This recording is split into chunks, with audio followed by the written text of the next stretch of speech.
So we have a question from the audience. How do we raise our collective critical consciousness to support preventative mental health support or coping skills with ACB children and youth in school so that they may not have to end up as adults with mental health crisis or imposed treatments? Yeah, I saw this one and it tied well with the last question, the last audience question for me anyways. And everybody talked about it. Tracy, Kofi, EL talked about it. It starts with us as individuals. So it starts with the parents. It starts with every individual in the family. There's no getting around it. There's no getting away from it. It starts within. When we recognize that all paths lead us back to ourselves, meaning no matter what we experience externally, that we still need to turn towards ourselves. We still need to do the inner work, whatever that looks like, right? Whether that be actually engaging in therapy, counseling, other holistic practices. I agree with Kofi on alternative medicines. I think it's the opposite as well, you know. So whatever that looks like, right? It starts with us. We lead by example. So it's very easy to be righteous and say, you know, this is what you should do, and I'm your parent or I'm the elder, and I've been doing this longer. And so even me, I work a lot with, so similar to this idea of the peer mentor socials that Kofi, I love that. I'm really looking forward to connecting with you after about that. So I've been doing a lot of work with students at the high school level and younger in the Ottawa area here, and in the Gatineau side as well. And what they do is some of them will be really interested in what I'm doing, and then they will bring their friends in and their friends in and their friends in, and I'll start getting DMs on my IG, and I'll start getting looped into all the stuff happening with Black History Month. And then then the guys start to come in, right? It's usually the girls that are initiating. It just happens to be what it is. And then people start trickling in, and I'll start learning the language and sharing the language back of mindfulness in a way that they can share it as well, using graphics, using metaphors and analogies and so on, right? And so it's important for us to recognize that we are students to the younger generation as well. Like, they are also our teachers. They are here to teach us things every day, all the time. And if you don't recognize the opportunity for humility to me is not thinking less of yourself, but thinking of yourself less. And then to bring in that compassion as well of, I'm doing the best I can. They're doing the best they can. Even if we don't understand it, like Kofi used the example of walking into a funeral at a burial site, and you are watching these individuals smoking weed, and maybe the girlfriend's doing certain things, so on. We may want to judge. We may want to righteously tell them what they should or shouldn't do. And that's fine. That's the human condition, right? And the same thing is happening with them as well. We're all doing the same things. It just looks differently. So how do we do the inner work to be contemplative? Okay, what am I feeling? What am I experiencing right now? How do I want to react? What is my go-to? What am I hearing that's right versus wrong? You know, versus in this rigidity, this mental, psychological rigidity that really is just displaying avoidant behaviors constantly. And this is the example we're then setting our children, is like, avoid going inward, avoid things that are uncomfortable, avoid things that may not fit into the known certainty and so on. That is how we do it. It's leading by example. I work with educators as well to show them the contemplation. One of them asked me the other day, is a perfect example. A white educator working on an anti-racism, unfortunately there's no Black educators in the school yet on the Gatineau side, asked me what she should say when we start to roll out this anti-racism program.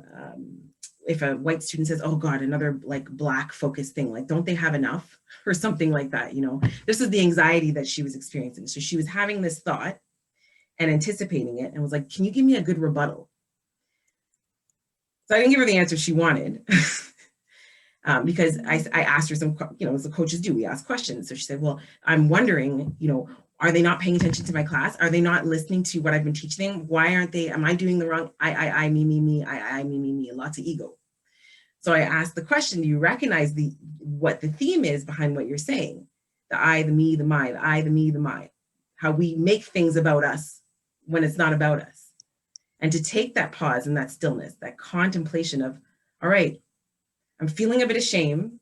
I'm also frustrated because I want this kid to be here, you know, in this part of where I'm at in my journey and my level of understanding, righteousness, right? Rearing its ugly head, which is in all of us.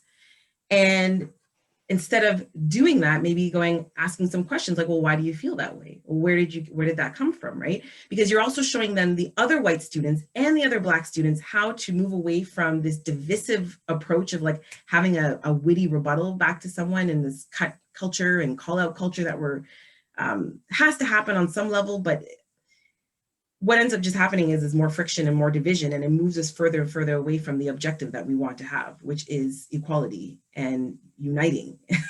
So that is what I would say, is just to recognize, like, the work starts with us as individuals. And when we take our responsibility and ownership of our crap, like of ourselves, then that is when things start to shift.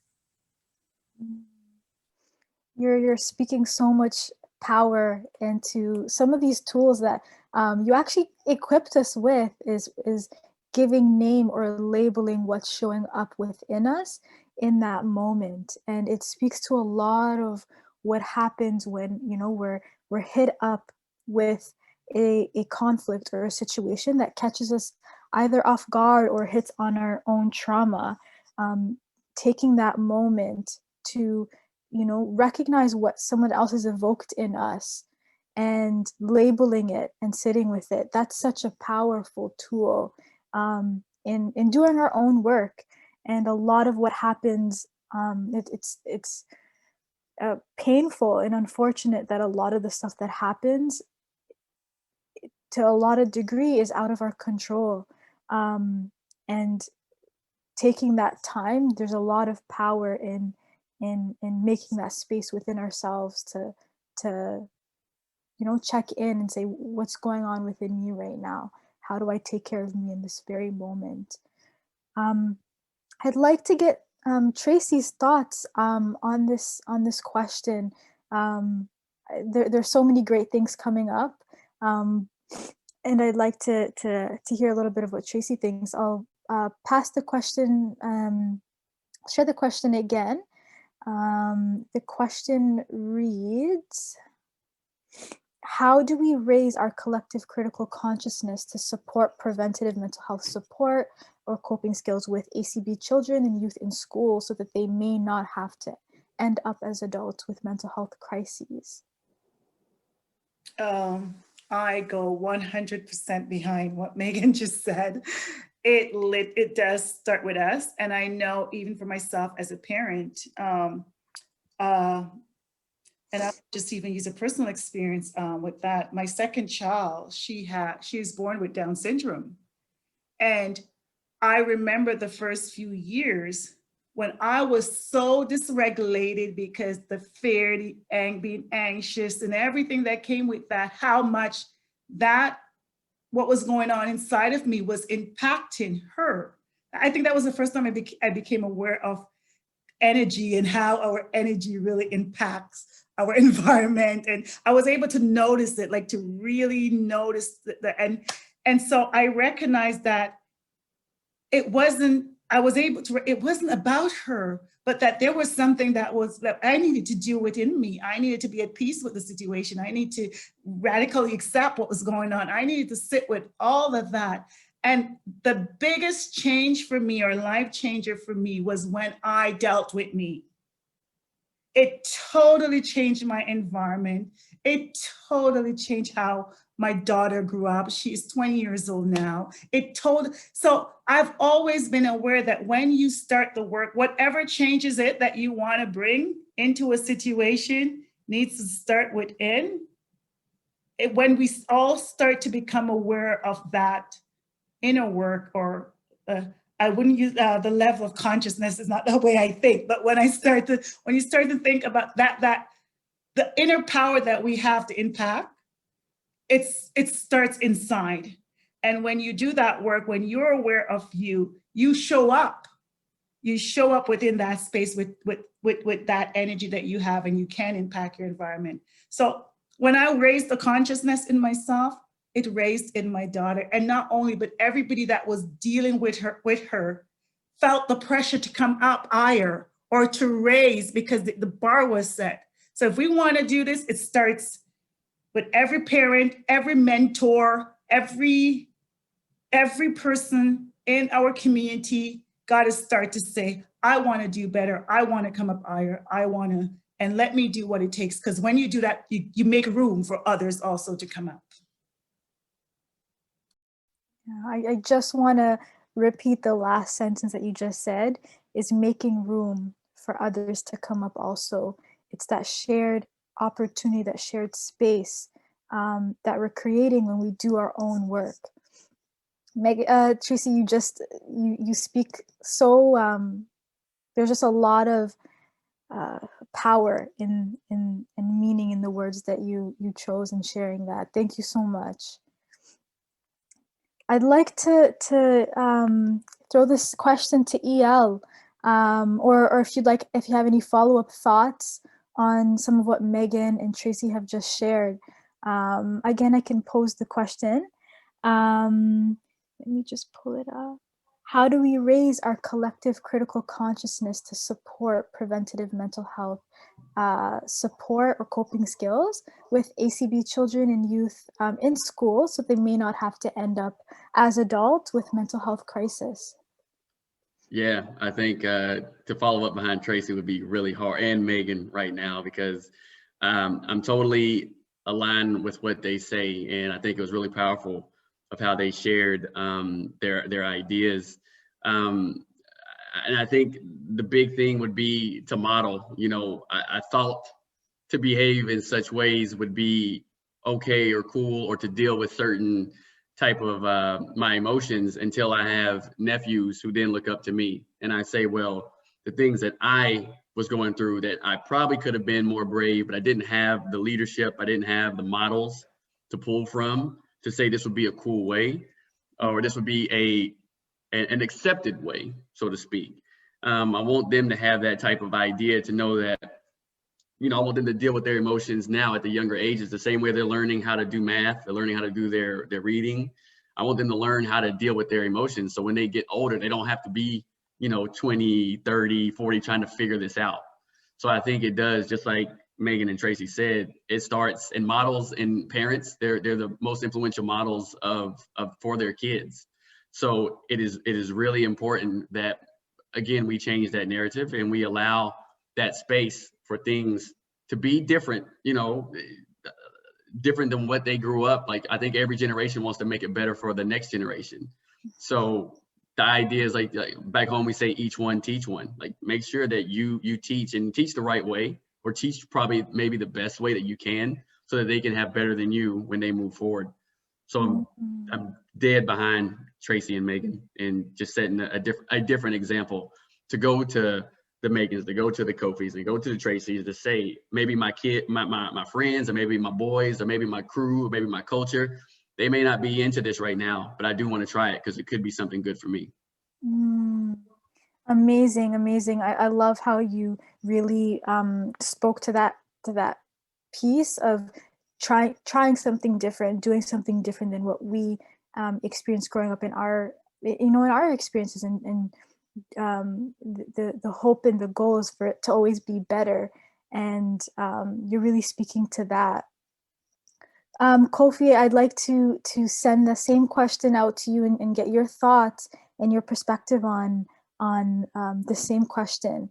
I can read it out again. How do we raise our collective critical consciousness to support preventative mental health support with ACB children and youth in schools, so that they may not have to end up as adults with mental health crisis? I think a couple of pieces that that was just mentioned, that you mentioned, and Meghan mentioned as well, in terms of, it's funny, moving beyond the I, the me, the my, right? I like that, because we need to recognize that there's a principle called Ujima, and it's a part of the Nguzo Nane, which is part of the 7 principles of Kwanzaa. And I always say that Kwanzaa is not to be celebrated just during the 26th to the 1st of January. It's something that we celebrate and we should be upholding throughout the year, these 7 principles. And I think modeling is what was mentioned is definitely important. And within that is being vulnerable to show that you're not perfect, right? And allowing younger people to see you're not perfect. I grew up in a family where my parents were they were into soca music, coming from Trinidad and Tobago, and we were involved in Caravana heavily. So there is a piece around freeing up. We talk about freeing up during those times, and it's healing, right? It's actually the process of recognizing that you got this energy built up. How do you express it? Well, we do it through dance. We do it through music. We do it through sound. We take a little something and we just beat it. We take a little something and make some noise, and we have a party, right? Now, it seems simple, but that's a healing process. We're actually utilizing these tools to heal ourselves. But within that too is showing that even as adults, we can have fun. Even as adults, you can free up yourself. It doesn't mean because you have big responsibilities that you don't find ways to balance, because that's where the stress comes in. So I think we have to actually show the critical consciousness says that I recognize that, SAD is real in our community. I recognize that not having sunlight on a day-to-day basis as a person of African descent, having generations of people that were connected to the sun, means that I need to do things to increase my level of dopamine. I need to do things that increase my vitamin D. I need to do things to express myself so I can deal with what's happening internally. Laughter is medicine, right? So we tend to crack jokes and stuff like that. It's part of our culture, right? We don't take everything serious, so all of these things is like, when I talk about critical consciousness, like I think we need to look outside of the box of what those 2 words even mean, right? To recognize that there's different ways that we heal each other, we heal ourselves. When you go to visit somebody, you bring like a little gift or something when you go to visit somebody, right? So it's like the sharing piece. So like all of that is modeling behavior, right? For younger people, and setting those kind of standards of how we treat each other, how we deal with each other. And that moves beyond the me, the my, because it means like I'm baking a little cake. I'm going to bring a little cake for my neighbor, and I'm going to bring a little something for them. When I go, I have my little sorrel. I go bring some sorrel to get to them. So what's going to happen? They're going to feel happy. They're going to feel good. And in a sense, you feel good, right? So that's the whole thing around balancing, like what we do, thinking of self, but also thinking about the other person, right? So we have to break the bounds around how we're looking at these things and recognize that, this is part of us. This is how we heal. We got to get back to our roots. Mm-hmm.